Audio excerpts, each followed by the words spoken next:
What's up, everybody? Welcome to the very first episode of Greatness Begins, the PlayStation Drive show where we talk all about my personal favorite PlayStation 1 games. This little console right here. I'm so excited to talk to you all about it. So, folks at home, first off, I'm Ryan Turford, the man on the moose. Used to be the host of the PlayStation Drive, but I'm actually very passionate about the PlayStation 1 and just retro games in general. So I really wanted to do this list, and thanks to your support through patreon.com/carpoolgaming, we're making this a thing. So over the next 50 weeks, I'm going to be giving y'all my opinions on what are my personal favorite 50 PlayStation 1 games. Now, here's the thing, folks. I mean, I'm not going to just Metacritic, just sorting by score and then picking the games that way, because I mean, that wouldn't really feel like a genuine list to me. Plus, again, I haven't played, a lot of the game, like every game that's on there. I wanted to give you kind of more of like a personal kind of curated list of games to check out on the PlayStation 1, especially too. And you might know this from listening to the Roundabout or the Crossroads, which were our Xbox and Xbox 360 series, kind of set up in the similar vein. I wanted to basically talk about games through the modern 2022 lens, essentially, where how fun are these games to play today? And that's going to factor into where I kind of rank them on the list kind of going forward. And again, this is just my personal rankings. Obviously, you may or may not agree with my personal rankings, and that's totally cool. I mean, we're just here to have fun. And the main thing is I just want this to be kind of 50 awesome games that anyone who's new to the PlayStation 1, I can just say, here are 50 games, go play these, and I think you're going to have a great time. So we're going to start it off, honestly, first off, by just talking about my personal history with the PlayStation 1, because the PlayStation 1 is actually a really special console to me personally.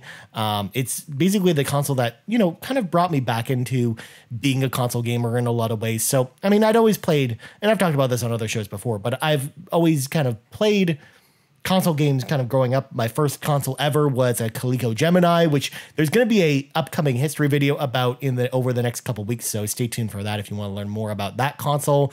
But then after that, I got, the NES and Sega Genesis and Super Nintendo and so on and so forth. So I very much grew up a console gamer, but in my high school days, I was really getting into, PC games kind of in the mid 90s, essentially, when the PlayStation was actually coming out, essentially. And basically, I was playing a lot of competitive PC games. I was playing StarCraft pretty competitively, playing, a bunch of tournaments and stuff like that. I was playing, Star Wars, Dark Forces 2, Jedi Knight very competitively. I was like one of the top people in the world in that game, at least according to, Microsoft Gaming Zone.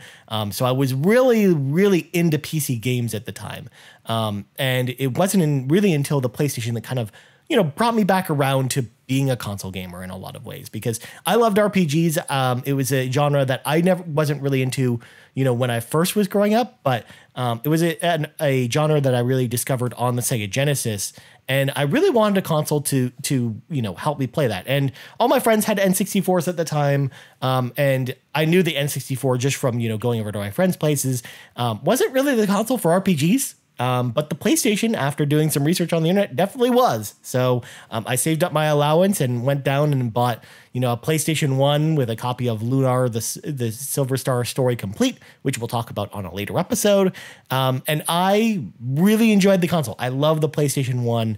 And it's one of the consoles now that I love to collect for. I think there's a lot of, great hidden gems on the console. There's also a lot of really bad games, or not necessarily bad at the time even, but just games that just haven't stood the test of time, because this was kind of like a very exploratory time for, 3D games in general. Like, people were trying a lot of experimentation, and they were trying different things to just see what would stick, essentially, because there was really no template for, what makes a good 3D game. You just had to kind of figure it out on your own, essentially. And there were some great examples of that, but not great examples. And that's also why, too, I think it's important to do a list like this one, where we are kind of, ranking these based on, modern sensibilities, because if you actually go back and look at a lot of the Metacritic scores, or even just the reviews that were written at the time, for the PlayStation 1 in particular, one of the best set of games that really hold up on the PlayStation 1 are 2D games.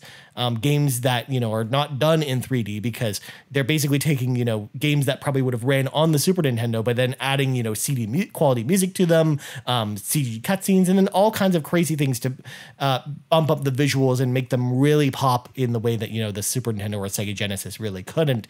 And those are the games I think actually probably hold up the best on the PlayStation 1. But if you go back and read older reviews of those games, you'll find that some of them rank in the low 70s or upper 60s. And if you read the reviews themselves, it's because the reviewer will state, yeah, this game's great and all, but we're kind of sick of 2D games and we don't want to continue to play them. So we're going to kind of, rate them accordingly. I know that if you go back and read like old IGN reviews or, Game Pro reviews or EGM reviews at the time, a lot of them will state that. Even for, classic games like Castlevania Symphony of the Night, for example, like that game is incredible, but some people reviewed it very poorly because it's a 2D game. And that's one of the best reviewed games of all time on the PlayStation 1. But there are some of those outlying reviews out there. And again, I want to touch on those when we get to some of those games, because I think there's going to be some good examples of that on here. And there's also, again, a lot of hidden gems on the PlayStation 1, including today's game. So I definitely want to talk about those. So let's,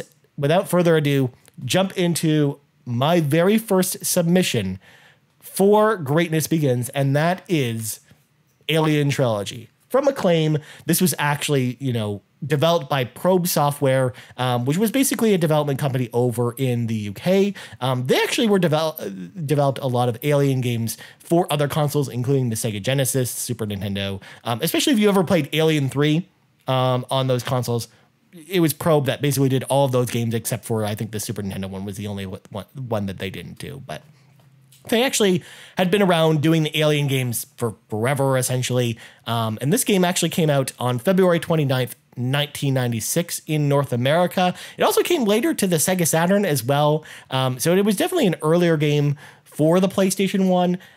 But it's actually but to kind of give you kind of some background on the story in this game, it's a first-person shooter.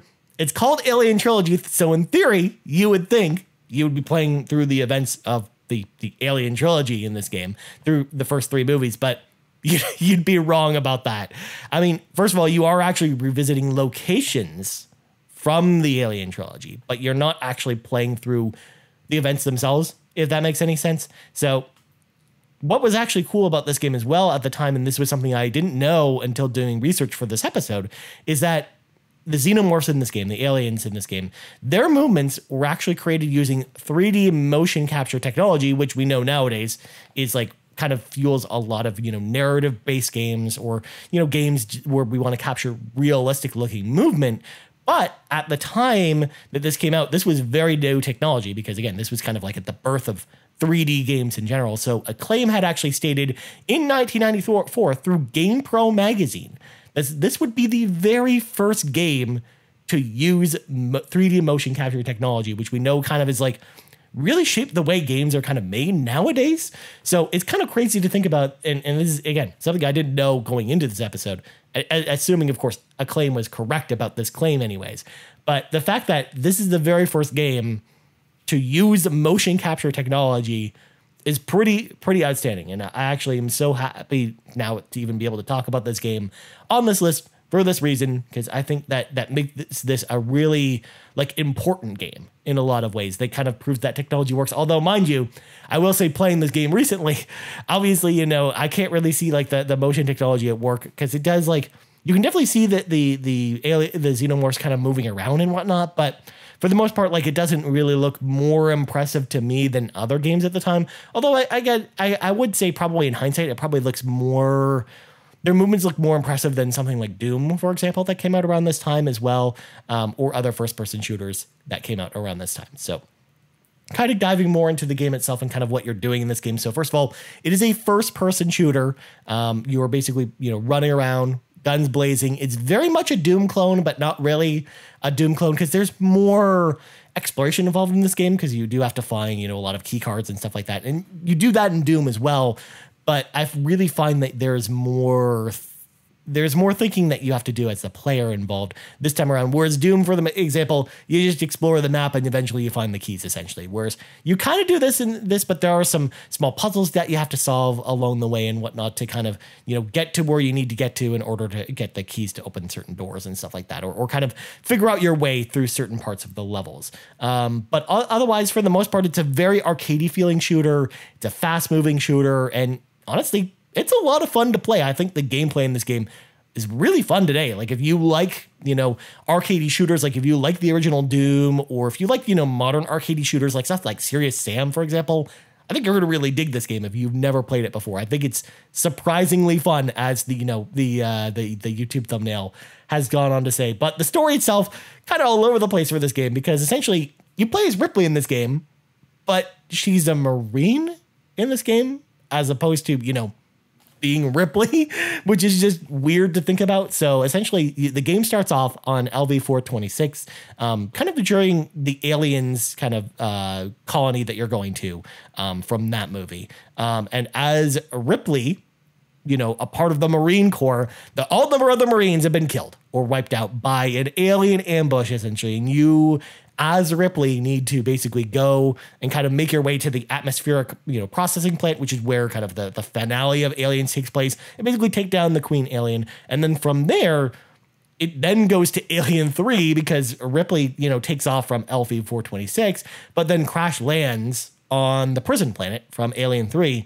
And then you kind of have to make your way through Alien 3 as well, because there's a whole bunch of aliens there, which is just odd to think about, because if you think about the movie Alien 3, there's one alien, whereas, of course, Ripley is a one-person army, one-woman army going, just mowing people down, and just, mowing down aliens by herself versus, hanging out with other Marines. And then eventually, at the end, you're kind of making your way to the Nostromo, and then kind of basically going back to where it all started, essentially, is the way the game kind of phrases it. And I'm not going to spoil what happens there, but it's interesting, to say the least, if you're an Alien fan. So, of course, doesn't follow the plot of the movies at all. It really just kind of uses the backdrops of the Alien movies to basically, put together a game, essentially, and kind of use them as the locations for the game. But obviously it's not trying to follow the story or anything like that of the original Aliens movies or anything like that, which is too bad, because I actually really love those movies. But at the same time,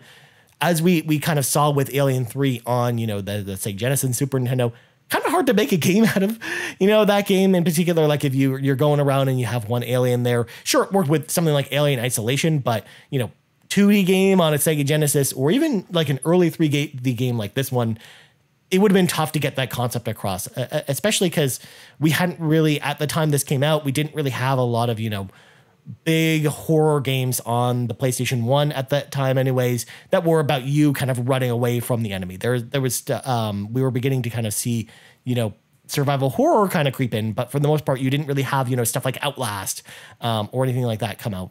Eventually you had stuff like Clock Tower, but again, that was after this game came out. So again, it just makes sense when you think about the era that this game came out in, why it was stylized in the way it was stylized in. But for the most part, honestly, it's a blast. I think, regardless of the story, it being really goofy, if you're an Aliens fan, if you like first-person shooters, like really fast-moving first-person shooters, then honestly, I think this is probably going to be your jam, and I think it's a lot of fun. I think it's actually a solid pickup, whether you pick up, this version, the greatest hits version, or just, the normal version of the game. I also think the Sega Saturn version is pretty good too, so if you've got a Saturn lying around and you want to spend $100 on a long box copy of it on Saturn, you can play it there. But honestly, I mean, PlayStation 1 is probably the best place to play it. And that was kind of like the key with a lot of games that came out on both the Saturn and the PlayStation 1 was, you were usually better off playing them on PlayStation 1 unless you really like the Saturn controller anyways.